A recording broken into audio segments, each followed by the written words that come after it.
Lives of the Most Eminent Painters, Sculptors, and Architects by Giorgio Vasari. Life of Andrea dal Monte Sansovino, Andrea Contucci, Sculptor and Architect. Although Andrea, the son of Domenico Contucci of Monte Sansovino, was born from a poor father, a tiller of the earth, and rose from the condition of shepherd,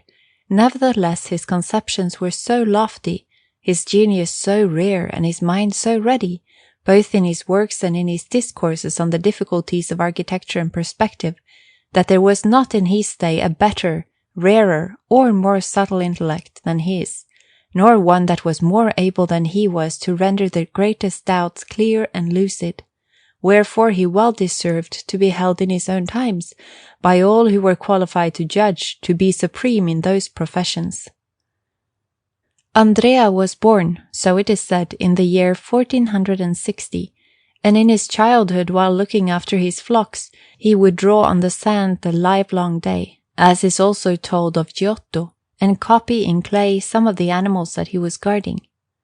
So one day it happened that a Florentine citizen, who is said to have been Simone Vespucci, at that time Podestà of the Monte, passing by the place where Andrea was looking after his little charges, saw the boy standing all intent on drawing or modelling in clay.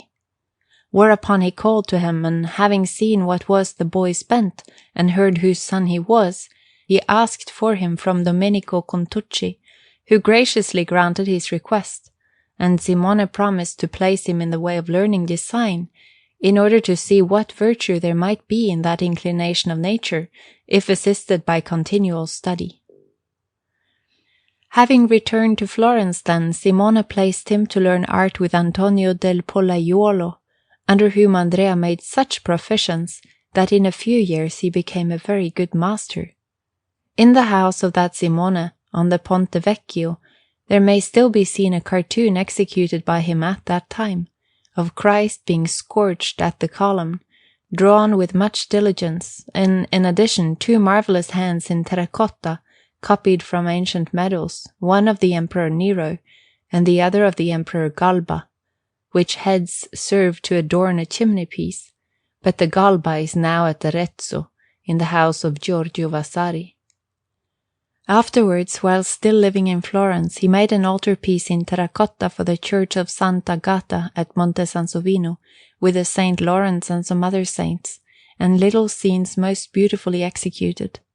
And no long time after this he made another like it, containing a very beautiful Assumption of Our Lady, Santa Gata, Santa Lucia, and San Romualdo, which altarpiece was afterwards glazed by the Della Robbia family. Then, pursuing the art of sculpture, he made in his youth for Simone della Pollaiuolo, otherwise called Il Cronaca, 2 capitals for pilasters in the sacristy of Santo Spirito, which brought him very great fame, and led to his receiving a commission to execute the antechamber that is between the said sacristy and the church. And since the space was very small, Andrea was forced to use great ingenuity. He made therefore a structure of grey stone in the Corinthian order, with 12 round columns, 6 on either side, and having laid architrave, frieze, and cornice over these columns, he then raised a barrel-shaped vault, all of the same stone, with a coffer-work surface full of carvings, which was something novel, rich and varied, and much extolled.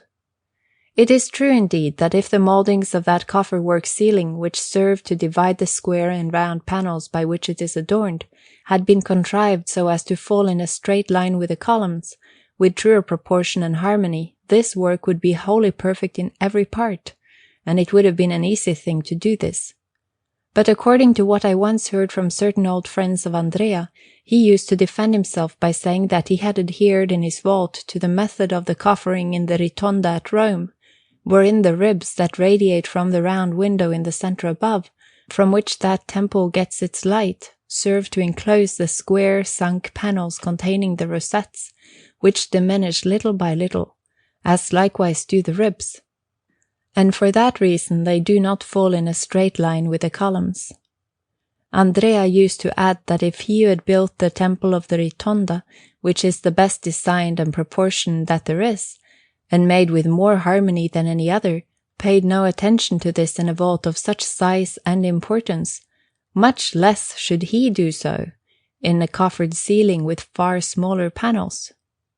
Nevertheless, many craftsmen, and Michelangelo in particular, have been of the opinion that the Ritonda was built by 3 architects, of whom the first carried it as far as the cornice that is above the columns, and the second from the cornice upwards, the part namely that contains those windows of more graceful workmanship. For in truth, this second part is very different in manner from the part below, since the vaulting was carried out without any relation between the coffering and the straight lines of what is below. The third is believed to have made the portico, which was a very rare work. And for these reasons the masters who practice this art at the present day should not fall into such an error and then make excuses, as did Andrea. After that work, having received from the family of the Corbinelli the commission for the chapel of the sacrament in the same church, he carried it out with much diligence, imitating in the low reliefs Donato and other excellent craftsmen, and sparing no labour in his desire to do himself credit, as indeed he did. In 2 niches, one on either side of a very beautiful tabernacle, he placed 2 saints, somewhat more than 1 braccio in height, St. James and St. Matthew, executed with such spirit and excellence, that every sort of merit is revealed in them, and not one fault. Equally good also are 2 angels in the round that are the crowning glory of this work, with the most beautiful draperies, for they are in the act of flying, that are anywhere to be seen, and in the centre is the little naked Christ full of grace. There are also some scenes with little figures in the predella and over the tabernacle, all so well executed that the point of a brush could scarcely do what Andrea did with his chisel. But whosoever wishes to be amazed by the diligence of this extraordinary man should look at the architecture of this work as a whole, for it is so well executed and joined together in its small proportions that it appears to have been chiselled out of one single stone. Much extolled also is a large Pietà of marble that he made in half relief on the front of the altar, with the Madonna and St. John weeping. Nor could one imagine any more beautiful pieces of casting than are the bronze gratings that enclose that chapel, with their ornaments of marble, and with stags, the device, or rather the arms of the Corbinelli, which serve as adornments for the bronze candelabra. In short, this work was executed without any sparing of labour, and with all the best considerations that could possibly be imagined. By these and by other works the name of Andrea spread far and wide, and he was sought for from the elder Lorenzo de' Medici, the Magnificent, in whose garden, as has been related, he had pursued the studies of design, by the King of Portugal, and being therefore sent to him by Lorenzo, he executed for that king many works of sculpture and of architecture, and in particular a very beautiful palace with 4 towers, and many other buildings. Part of the palace was painted after designs and cartoons by the hand of Andrea, who drew very well, as may be seen from some drawings by his own hand in our book, finished with a charcoal point, and some other architectural drawings, showing excellent design. He also made for that king a carved altar of wood, containing some prophets, and likewise a very beautiful battle-piece in clay, to be afterwards carved in marble, representing the wars that the king waged with the Moors, who were vanquished by him. And no work by the hand of Andrea was ever seen that was more spirited or more terrible than this, what with the movements and various attitudes of the horses, the heaps of dead, and the vehement fury of the soldiers in combat. And he made a figure of Saint Mark in marble, which was a very rare work. While in the service of that king, Andrea also gave his attention to some difficult and fantastic architectural work, according to the custom of that country, in order to please the king. Of which things I once saw a book at Monte Sansovino in the possession of his heirs, which is now in the hands of Maestro Girolamo Lombardo, who was his disciple, and to whom it fell, as will be related, to finish some works begun by Andrea. Having been 9 years in Portugal and growing weary of that service and desirous of seeing his relatives and friends in Tuscany again, Andrea determined, now that he had put together a good sum of money, to obtain leave from the king and return home. And so, having been granted permission, although not willingly, he returned to Florence, leaving behind him one who should complete such of his works as remained unfinished. After arriving in Florence, he began in the year 1500 a marble group of St. John baptizing Christ, which was to be placed over that door of the Temple of San Giovanni that faces the Misericordia, but he did not finish it, because he was almost forced to go to Genoa, where he made 2 figures of marble, Christ, or rather St. John, and a Madonna, which are truly worthy of the highest praise. And those at Florence remained unfinished, and are still to be found at the present day in the Office of Works at the San Giovanni. He was then summoned to Rome by Pope Julius II, and received the commission for 2 tombs of marble, which were erected in Santa Maria del Popolo, one for Cardinal Asciano Sforza, and the other for the Cardinal of Recanati, a very near relative of the Pope. And these works were wrought so perfectly by Andrea that nothing more could be desired, since they were so well executed and finished, and with such purity, beauty, and grace, that they reveal the true consideration and proportion of art. There may be seen there also a temperance with an hourglass in her hand, which is held to be a thing divine, and indeed it does not appear to be a modern work, but ancient and wholly perfect. And although there are other figures there similar to it, yet on account of its attitude and grace it is much the best, not to mention that nothing could be more pleasing and beautiful than the veil that she has around her, which is executed with such delicacy that it is a miracle to behold. In Sant'Agostino at Rome, on a pilaster in the middle of the church, he made a marble of St. Anne embracing a Madonna with a child, a little less than life-size. This work may be counted as one of the best of modern times, since even as a lively and wholly natural gladness is seen in the old woman, and a divine beauty in the Madonna, so the figure of the infant Christ is so well wrought that no other was ever executed with such delicacy and perfection. Wherefore it well deserved that for many years a succession of sonnets and various other learned compositions should be attached to it, of which the friars of that place have a bookful, which I myself have seen, to my no little marvel. And in truth the world was right in doing this, for the reason that the work can never be praised enough. The fame of Andrea having thereby grown greater,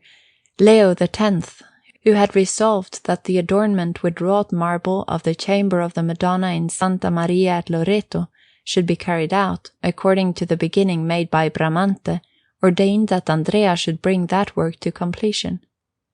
The ornamentation of that chamber, which Bramante had begun, had at the corners 4 double projections, which, adorned by pillars with bases and carved capitals, rested on a socle rich with carvings, and 2 braccia and a half in height, over which socle, between the 2 aforesaid pillars, he had made a large niche to contain seated figures, and above each of these niches a smaller one which, reaching to the collarino of the capitals of those pillars, left a frieze of the same height as the capitals. Above these were afterwards laid architrave, frieze, and richly carved cornice, which, going right round all the 4 walls, project over the 4 corners, and in the middle of each of the larger walls, for the chamber is greater in length than in breadth, were left 2 spaces, since there was the same projection in the centre of those walls as there was at the corners, whence the larger niche below, with the smaller one above it, came to be enclosed by a space of 5 braccia on either side. In this space were 2 doors, one on either side, through which one entered into the chapel, and above the doors was a space of 5 braccia between one niche and the other, wherein were to be carved scenes in marble. The front wall was the same, but without niches in the centre, and the height of the socle, with its projection, formed an altar, which was set off by the pillars and the niches at the corners. In the same front wall, in the centre, was a space of the same breadth as the spaces at the sides, to contain some scenes in the upper part, while below, the same in height as the spaces of the sides, but beginning immediately above the altar, was a bronze grating opposite to the inner altar, through which it was possible to hear the Mass and to see the inside of the chamber and the aforesaid altar of the Madonna. Altogether, then, the spaces and compartments for the scenes were 7, 1 in front, above the grating, 2 on each of the longer sides, and 2 on the upper part, that is to say, behind the altar of the Madonna, and in addition there were 8 large and 8 small niches, with other smaller spaces for the arms and devices of the Pope and of the Church. Andrea, then, having found the work in this condition, distributed over these spaces with a rich and beautiful arrangement scenes from the life of the Madonna. In one of the 2 side walls he began in one part the Nativity of the Madonna, and executed half of it, and it was completely finished afterwards by Baccio Bandinelli. In the other part he began the Marriage of the Virgin, but this also remained unfinished, and after the death of Andrea it was completed as we see it by Raffaello da Montelupo. On the front wall he arranged that there should be made in 2 small squares, which are on either side of the bronze grating, in one the Visitation, and in the other the scene of the Virgin and Joseph going to have themselves enrolled for taxes, which scenes were afterwards executed by Francesco da San Gallo, then a young man. Then, in that part where the greatest space is, Andrea made the angel Gabriel bringing the Annunciation to the Virgin, which happened in that very chamber which these marbles enclose, with such grace and beauty that there is nothing better to be seen, for he made the Virgin wholly intent on that salutation, and the angel, kneeling, appears to be not of marble, but truly celestial, with Ave Maria issuing from his mouth. In company with Gabriel are 2 other angels, in full relief and detached from the marble, one of whom is walking after him, and the other appears to be flying. Behind a building stand 2 other angels, carved out by the chisel in such a way that they seem to be alive. In the air, on a cloud much undercut, nay, almost entirely detached from the marble, are many little boys upholding a God the Father, who is sending down the Holy Spirit by means of a ray of marble, which, descending from him completely detached, appears quite real, as likewise is the dove upon it, which represents the Holy Spirit. Nor can one describe how great is the beauty and how delicate the carving of a vase filled with flowers, which was made in this work by the gracious hand of Andrea, who lavished so much excellence on the plumes of the angels, the hair, the grace of their features and draperies, and, in short, on every other thing, that this divine work cannot be extolled enough. And in truth, that most holy place, which was the very house and habitation of the Mother of the Son of God, could not obtain from the resources of the world a greater, richer, or more beautiful adornment than that which it received from the architecture of Bramante and the sculpture of Andrea Sansovino, although, even if it were entirely of the most precious gems of the East, it would be little more than nothing in comparison with such merits. Andrea spent an almost incredible amount of time over this work, and therefore had no time to finish the others that he had begun. For in addition to those mentioned above, he began in a space on one of the side walls the Nativity of Jesus Christ with the shepherds and 4 angels singing, and all these he finished so well that they seemed to be wholly alive.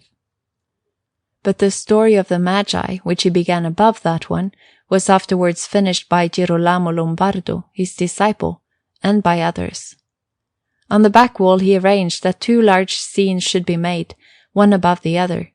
In one, the death of Our Lady, with the apostles bearing her to the burial, 4 angels in the air, and many Jews seeking to steal that most holy corpse, and this was finished after Andrea's lifetime by the sculptor Bologna.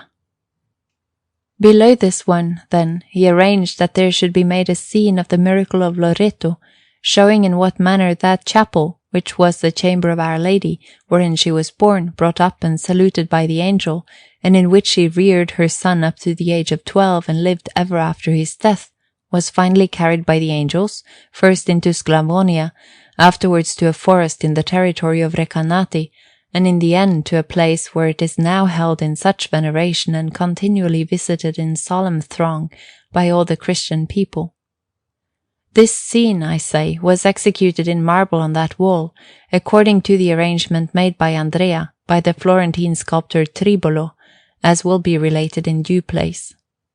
Andrea likewise blocked out the prophets for the niches, but did not finish them completely, save one alone, and the others were afterwards finished by the aforesaid Girolamo Lombardo and by other sculptors, as will be seen in the lives that are to follow. But with regard to all the works wrought by Andrea in this undertaking, they are the most beautiful and best executed works of sculpture that had ever been made up to that time. In like manner, the Palace of the Canons of the same church was also carried on by Andrea, after the arrangements made by Bramante at the commission of Pope Leo. But this also remained unfinished after the death of Andrea, and the building was continued under Clemens VII by Antonio da San Giallo, and then by the architect Giovanni Boccalino, under the patronage of the very revered Cardinal da Carpi, up to the year 1563. While Andrea was at work on the aforesaid Chapel of the Virgin, there were built the fortifications of Loreto and other works, which were highly extolled by the all-conquering Signor Giovanni de' Medici, with whom Andrea had a very strait friendship, having become first acquainted with him in Rome. Having 4 months of holiday in the year for repose while he was working at Loreto, he used to spend that time in agriculture at his native place of Monte Sansovino, enjoying meanwhile a most tranquil rest with his relatives and friends.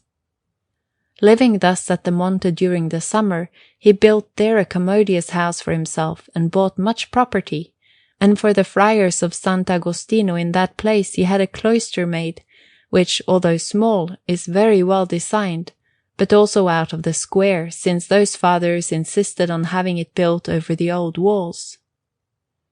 Andrea, however, made the interior rectangular by increasing the thickness of the pilasters at the corners, in order to change it from an ill-proportioned structure into one with good and true measurements. He designed also for a company that had its seat in that cloister, under the title of Sant'Antonio, a very beautiful door of the Doric order, and likewise the tramezzo and pulpit of the church of Sant'Agostino. He also caused a little chapel to be built for the friars halfway down the hill on the descent to the fountain, without the door that leads to the old Pieve, although they had no wish for it. He made the design for the house of Messer Pietro, a most skilful astrologer, at Arezzo, and a large figure of terracotta for Montepulciano, of King Porsena, which was a rare work, although I have never seen it again since the first time, so that I fear that it may have come to an evil end. And for a German priest who was his friend, he made a life-size San Rocco of terracotta, very beautiful, which priest had it placed in the church of Battifolle, in the district of Arezzo. This was the last piece of sculpture that Andrea executed. He gave the design also for the steps ascending to the Vescovado of Arezzo, and for the Madonna delle Lagrime in the same city. He made the design of a very beautiful ornament that was to be executed in marble, with 4 figures, each 4 braccia high, but this work was carried no farther, on account of the death of our Andrea.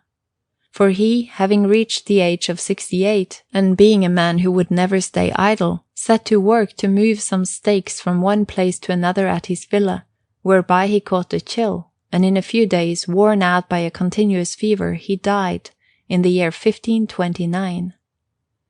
The death of Andrea grieved his native place by reason of the honour that he had brought it, and his sons and the women of his household, who lost both their dearest one and their support. And not long ago Muzio Camillo, one of the 3 aforesaid sons, who was displaying a most beautiful intellect in the studies of learning and letters, followed him, to the great loss of his family and displeasure of his friends. Andrea, in addition to his profession of art, was truly a person of much distinction, for he was wise in his discourse and reasoned most beautifully on every subject. He was prudent and regular in his every action, much the friend of learned men, and a philosopher of great natural gifts. He gave much attention to the study of cosmography, and left to his family a number of drawings and writings on the subject of distances and measurements. He was somewhat small in stature, but robust and beautifully made. His hair was soft and long, his eyes light in color, his nose aquiline, and his skin pink and white, but he had a slight impediment in his speech. His disciples were the aforesaid Girolamo Lombardo, the Florentine Simone Cioli, Domenico dal Monte Sansovino, who died soon after him, and the Florentine Leonardo del Tasso, who made the Saint Sebastian of wood over his own tomb in Sant'Ambrogio in Florence, and the marble panels of the nuns in Santa Chiara. A disciple of Andrea likewise was the Florentine Jacopo Sansovino, so called after his master, of whom there will be a long account in the proper place. Architecture and sculpture, then, are much indebted to Andrea, in that he enriched the one with many rules of measurement and devices for drawing weights, and with a degree of diligence that had not been employed before, and in the other he brought his marble to perfection with marvellous judgment, care, and mastery.